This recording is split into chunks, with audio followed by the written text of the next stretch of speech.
Well, good morning, everyone. Made myself some breakfast, made myself some coffee, and it was a pretty chilly night.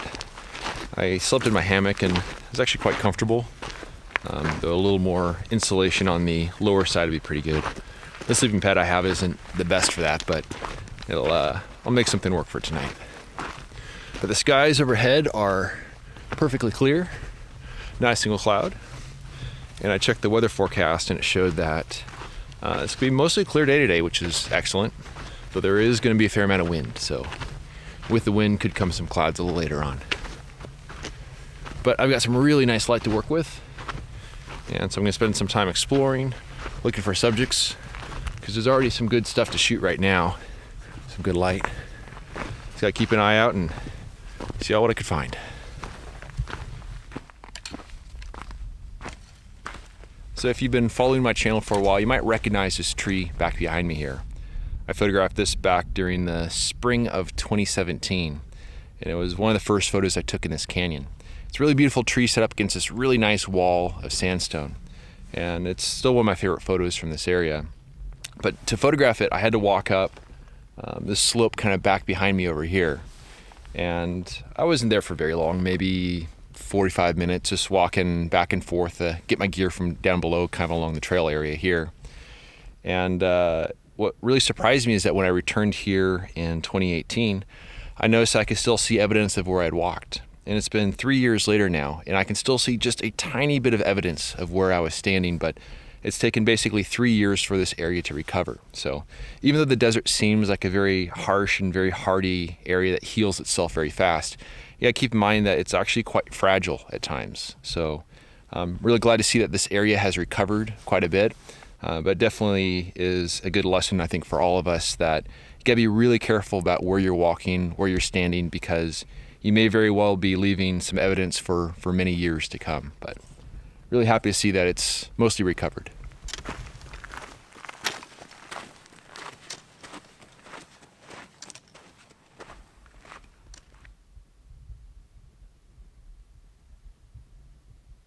So as I was hiking along the wash here, I found this scene with some really interesting cracked mud, all curled up and really interesting textures. And the light was getting here pretty fast. So back behind the camera, there's a boulder that has direct light hitting it, which is reflecting down in the scene. And now there's some direct light hitting this boulder over here, so it reflects it down in the shadows. It's a bit more of a mixed light now, but it's a little bit more dimensional earlier. But I did my best to set up a composition. It's just madness. It's really hard to get everything in focus, but I did what I could.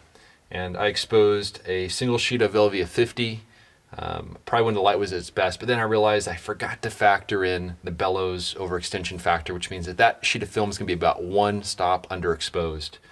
So I did expose a second sheet of film, which leaves me only with 2 sheets of Velvia left and a little bit of Ektar. So definitely ran a little low on film. This was going to be just a 1 sheet of film sort of shot, so I'm a little bummed I exposed 2 sheets on it, but I don't know. I'm curious to see what it looks like. So I'm not thinking too much of the shot, but we'll see how it turns out. Well, I'm a little bummed that I ended up exposing 2 sheets of Velvia on that scene. I only have 3 film holders that have Velvia 50 in them, which means I can take a total of 6 photos. And between yesterday and today, so far I've taken 4. So I've got 2 shots left on Velvia 50. I have also 2 film holders with Kodak Ektar, which works well for high contrast scenes, but many of the really beautiful scenes here are really, really well suited for Velvia 50. But I'm going to keep wandering around, see if anything else stands out to me here. It's starting to warm up quite a bit, but down in the canyons here, it's certainly pretty nice.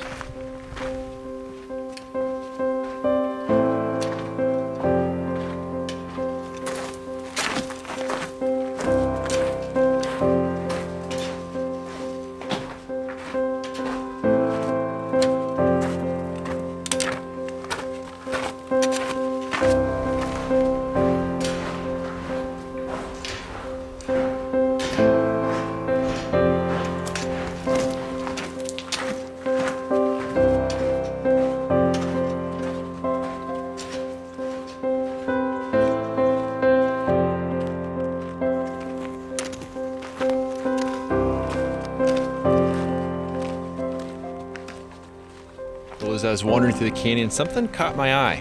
It's kind of cool. I set up my camera here, and looks like this is definitely worthy of using a sheet of Velvia.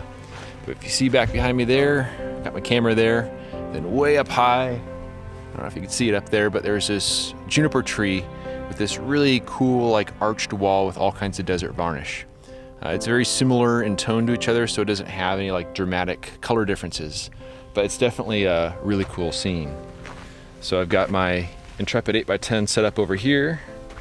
Swing you around a little bit.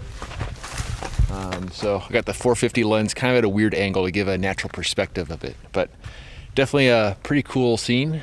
And the wind is calming down right now, so I should probably go about exposing a sheet of film. All right, 2.5 seconds, f45.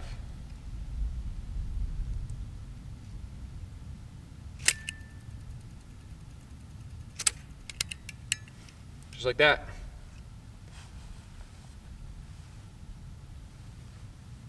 Pretty cool scene.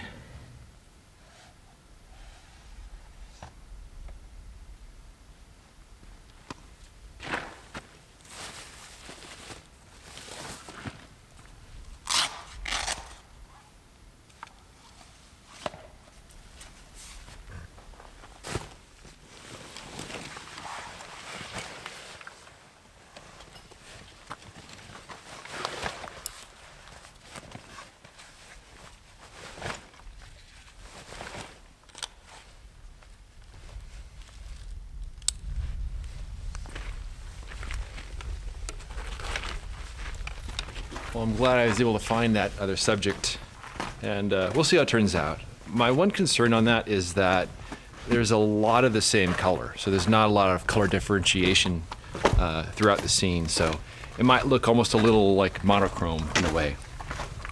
But we'll see how that works, and we'll see if we'll see how well Velvia treats that scene, and hopefully it doesn't go too crazy with the color. I'm going through some nice narrow canyons right now. It's actually cool down in here. And then pretty soon the canyon's gonna open back up again, get really wide, and pretty exposed to the sun. But I have a subject I'd like to photograph for sort of the late afternoon. And all I need to have is a really calm wind, and because I got one sheet of film left. So I misjudged a little bit. I took 3 film holders full of Velvia and 2 of Vectar, but I probably should have done 1 of Vectar and the rest with Velvia, but it is all right. So I'm gonna head back to camp, make myself some lunch, and maybe relax a little bit. On my way back to camp, I spent time studying an interesting subject, a cluster of young cottonwoods set against a sheer canyon wall. But it was difficult to isolate a clean composition, so I continued on my way. With only 1 sheet of Velvia 50 remaining, and the heat of summer returning in the next day or so, I decided to pack up camp and return to the trailhead that afternoon. Overall, I didn't have a great feeling about the photos I shot, and I regarded the trip as somewhat of a failure. Truth be told, it was difficult being away from home, and although I'd been looking forward to this trip for several months, the experience itself proved somewhat jarring, and the sense of solitude was almost unbearable at times. Even so, I found some interesting subjects to work with, and I was glad I went through the motions of exposing some film. The dried curled mud made for an interesting subject, and I like how the color transitions from warm to cool. After scanning the sheet of film, I reduced the magenta cast in Photoshop to help restore a more natural appearance. This was a challenging scene to photograph, and I'm glad I remembered to correct for the bellows extension with that second sheet of precious film. I love the area in the middle where the warm and cool light mix, and I think there's potential for a panoramic crop of just that section. I'd be curious to hear your thoughts in the comments below. The photo of the juniper set against the sandstone wall also turned out just fine. It's sharp and well exposed, though I wish I had more space at the top of the composition. For whatever reason, I was paying closer attention to the bottom of the arch, and the area up top feels a bit cut off. Perhaps that's something for me to work on when I return to this canyon. Thanks as always for watching. I look forward to sharing my next trip. If you enjoy this ad-free and clickbait-free content and want to help me live my dream, A voluntary contribution of just $24 a year helps keep my gas tank full and my film freezer stocked. For more information on how to support me and my work, please visit the donation section of my website at benhorn.com/donate. I also have prints and my portfolio box set available on my website. You can find a direct link down below in the show notes. Thanks in advance for your support.